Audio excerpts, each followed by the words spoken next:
大家好，党媒光明日报在整场娱乐圈整风运动当中扮演着一个重要的排头兵的作用，真的是哪里有娘炮，哪里就有光明，或者说的直白点儿，就是娘炮的化身，伪娘的代表蔡徐坤，自从成名以来，特别是2019年以来，就被光明日报死死的盯上了。但结果总是出乎所有吃瓜群众的意料。为什么我会这么说呢？一句话概言的话，就是因为光明日报几年来一路都在追打蔡徐坤，倒霉的却总是其他的艺人。早在2019年，光明日报就以粉丝文化要流量更要有底线为标题，直接点名了这个蔡徐坤，并怒斥蔡徐坤1亿转发量的幕后推手没有底线，带偏粉丝，并为公安部所推动的今晚2019专项行动点了赞，打了 call。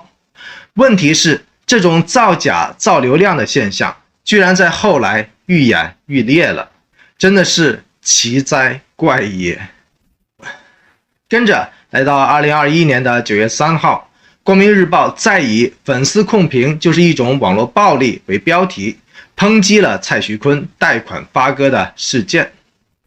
也就是蔡徐坤的新歌要出专辑的时候，通过事先张扬的方式，先收割了粉丝们8000万的一种非正常的市场操作手法。这或许只是周瑜打黄盖，一个愿打一个愿挨而已，但其社会的影响力毕竟是不好的。于是乎，光明日报对顶风作案的蔡徐坤及其串联闹事的粉丝们痛下重手，用词狠辣的直接批评说，一部分所谓偶像没有作品，没有实力，更没有踏踏实实的工作态度，只能依靠各种歪门邪道维持江湖地位。诡异的是，这一说法立马就被某些别有用心的人士添油加醋，煽风点火了起来。他们故意烧上了肖战和王一博。要知道，在9月初的时候，正是顶流明星们日子特别难熬的时间，每一天都仿佛如履薄冰。当时的谣言大本营也正是因为赵丽颖的粉丝造反事件搞得焦头烂额，风声鹤唳。更加诡异的是，就在这个清朗行动加上社死行动如火如荼进行的高峰的时期，光明日报对蔡徐坤的高调的狠批居然没有给当时的蔡徐坤造成太大的困扰。除了被有心人士引战到了肖战和王一博的身上之外，只有蔡徐坤的近万个粉丝账号遭到了1周到3个月不等的不同的处罚而已，这很离谱。要知道，这次顶风作案的蔡徐坤事件的负面影响力已经超过了赵丽颖粉丝造反事件，而且就连党媒官媒也出面抨击了，说话了。居然这个负有主要责任的蔡徐坤的工作室，甚至连微博约谈追查到底的待遇都没有。蔡徐坤本人更是没有机会去体验一把王一博、赵丽颖曾经心惊肉跳的那种内心的感受。这就是诡异的娱乐圈，这就是诡异的清朗行动。于是乎，死磕蔡徐坤的光明日报在9月28号再次出击蔡徐坤，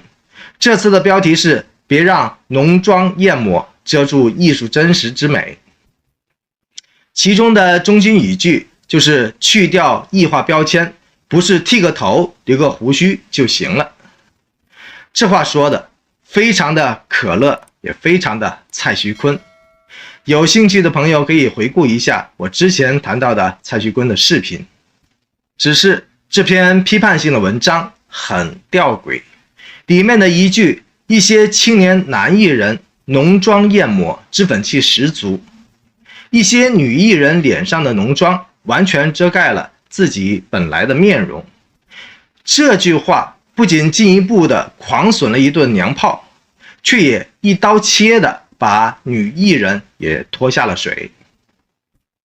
于是乎，作为娱乐圈艺人都曾经化过妆的肖战、王一博、赵丽颖，这回再度无辜躺枪。我也是奇了怪了，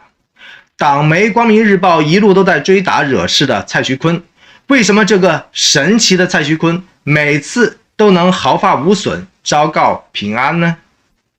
完全没有社死的忧虑呢？而那些义正辞严用来找茬的枪弹，却为什么总能射向那些无辜的艺人们呢？您有解吗？老一辈的中国人都非常熟悉的奥斯特洛夫斯基在《钢铁是怎样炼成的》一书中这样写道：